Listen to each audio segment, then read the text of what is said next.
What they don't tell you about betrayal is that it eats you slowly.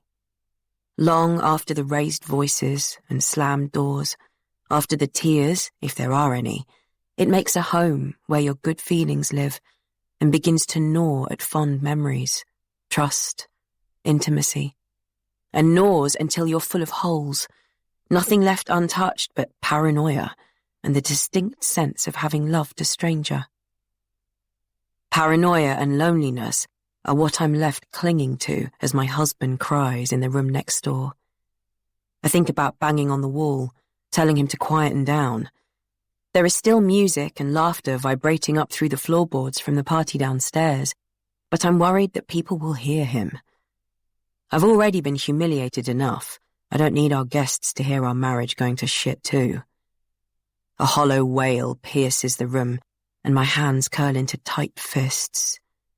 I close my eyes, breathe evenly.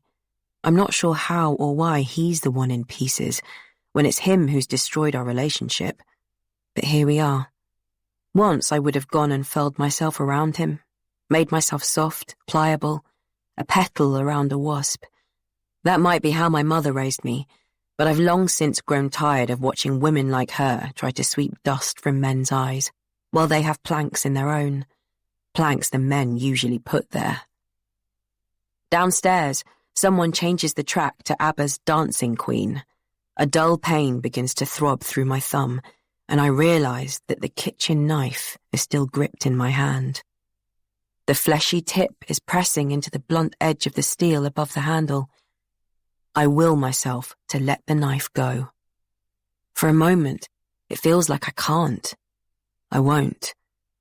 But then I remember the blood already on my hands, still unclean after all these years, the violent rages I can't clearly remember.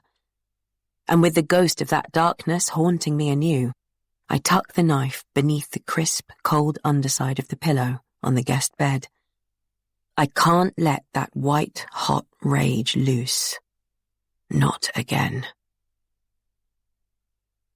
I sometimes wonder if we'd met at a different time, in a different place, whether things might have ended differently too.